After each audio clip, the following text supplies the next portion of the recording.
Honey, I'm home. Hi, I'm Sangeeta and welcome to my channel. I know it's been a while, but I'm back with a kick-ass recipe.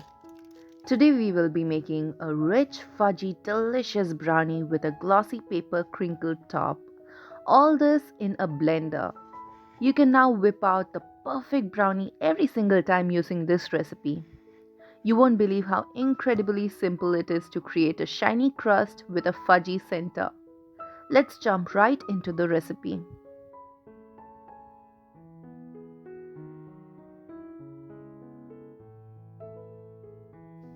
First step is to melt butter. Let's place a heavy bottomed pan on the stove and turn on the flame to a medium low. I have over here some cold butter I have just taken out of the fridge. Make sure your butter is cold and solid.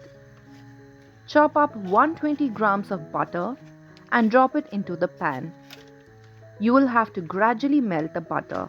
Do not hurry this step and do not increase the flame. I'm using unsalted butter today. You can use salted butter if you wish to, either is fine. Now drop in 180 grams of fine sugar.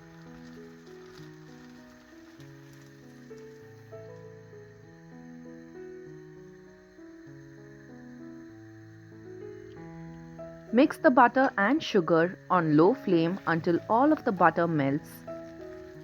You can use granulated sugar, but finer the sugar particle, the easier it is to melt the sugar. Melting the sugar is an important step to follow. This ensures that you get a glossy top. But it is okay if all of the sugar does not melt. Just try to get as much as sugar to melt. This process shouldn't take you over 4 minutes. Also, if you're new to this channel, hi and welcome. I'm so glad you're here. Now, while you're here, please do not forget to like, share, and subscribe to my channel. You can also follow me on my Instagram page at honeyamhome. I'll leave the link in the description below. If you press on the bell button and personalize it to all, you'll also get a notification every time I post a video.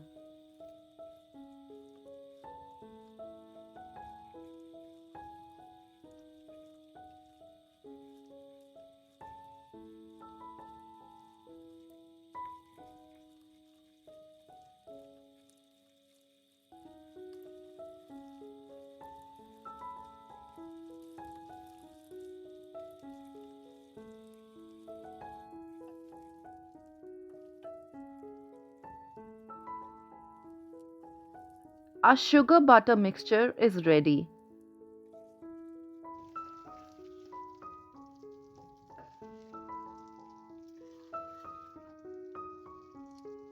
Now drop in 53 grams of cocoa powder. Mix the cocoa powder until lump-free at low heat for about a minute. I'm using Dutch cocoa powder today. This will give our brownie that rich dark brown color.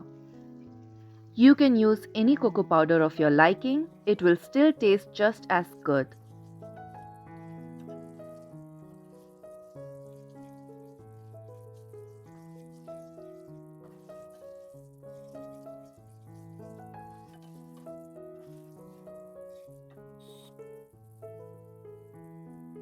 You can add a pinch of salt if you're using unsalted butter, but skip adding salt if you're using salted butter. Once it's well incorporated, turn off the flame. Take it off the stove and let it cool down a little. Wait until your mixture turns warm and stops bubbling. Transfer the mixture into a blender. The mixture looks gritty, but that's okay. It's important to make sure that your mixture is warm. Do not wait until it's cold, nor blend when it's too hot either. Make sure to scrape off every bit of the butter and sugar.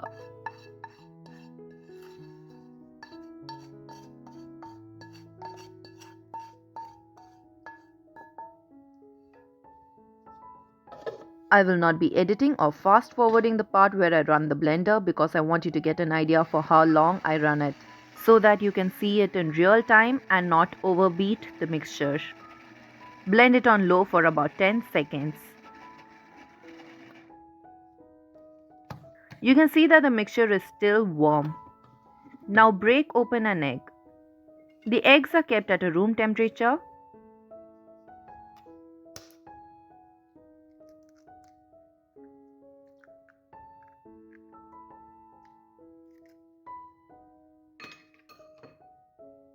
Blend the mixture on a medium speed for about 20 seconds.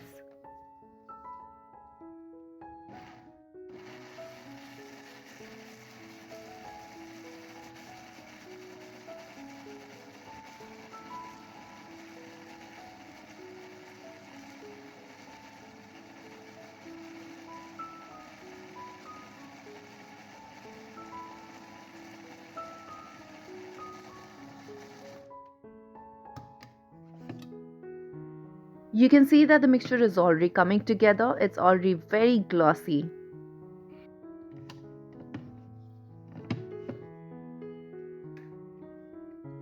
Now let's break in the second egg.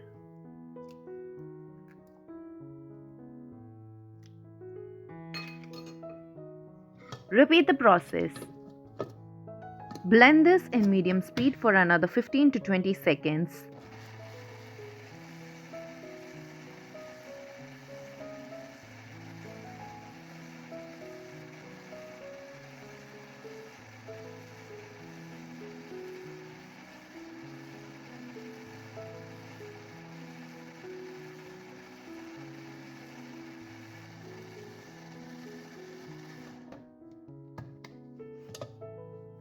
How good does this look? So luscious.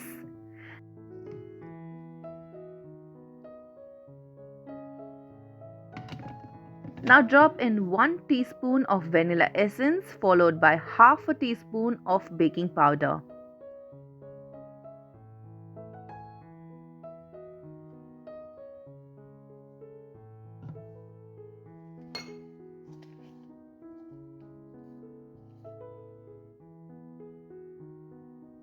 Put the lid back on and whip it until combined for about 5 seconds.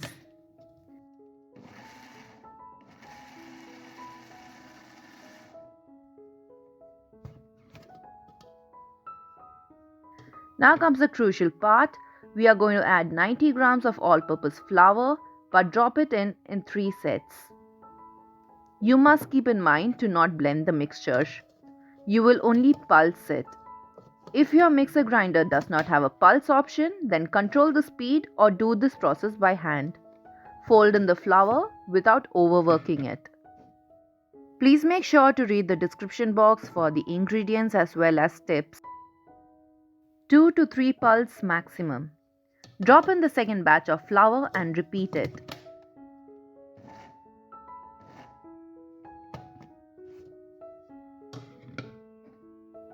And finally drop in the rest.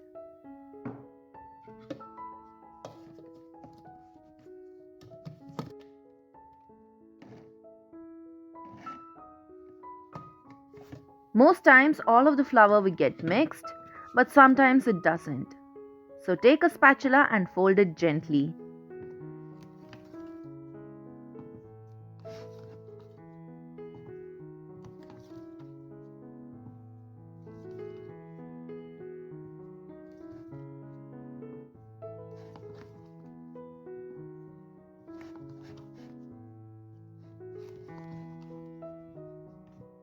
That's it, our batter is ready.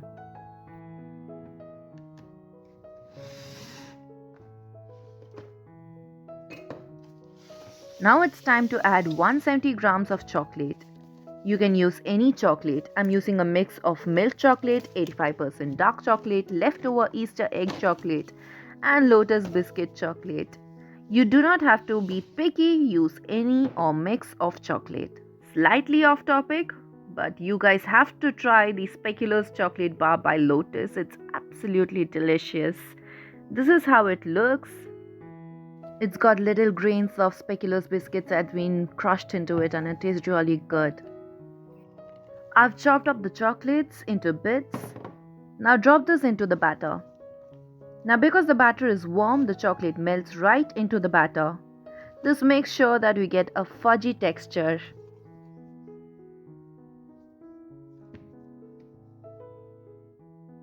I have prepped over here a 6 by 6 square inch tin. Make sure to line the tin with baking paper. Have two ends of the paper sticking out. This will help you unmold your brownies easily. Also butter the other two sides generously. Now pour in the batter.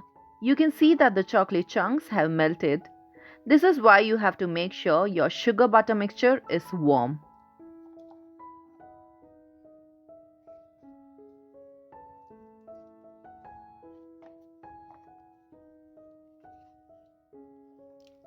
Spread the batter evenly. Make sure to get the sides. The batter will not spread on its own in the oven, so make sure to even it out. You can add chocolate chips on top of the brownie or drizzle some caramel sauce or drop in some white chocolate. You can fudge in a biscuit in between or hide a layer of Nutella. The options are endless with this recipe. Bake in a preheated oven at 150 degree for 22 minutes.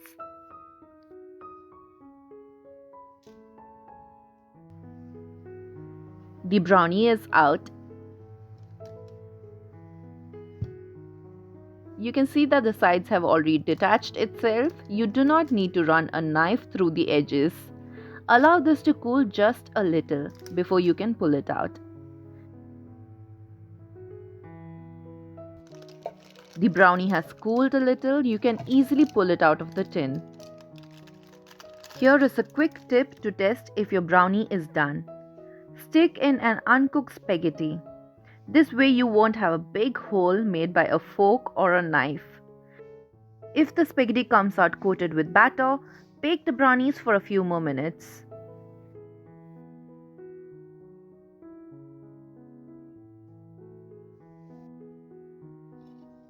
Cut the brownies into bite-sized portions only once completely cooled, else it will stick to your knife.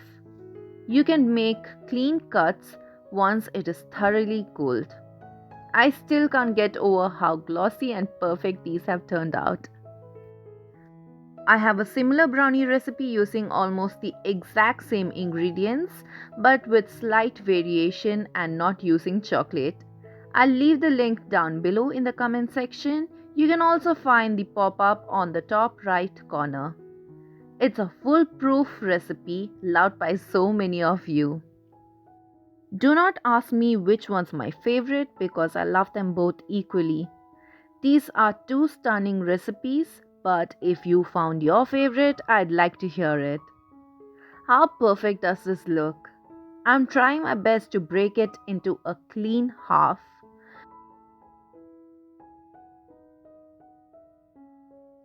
It's so fudgy and dense, so chocolatey and delicious.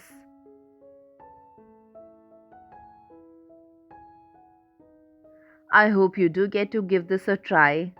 Hoping you enjoyed watching this video. Until next time.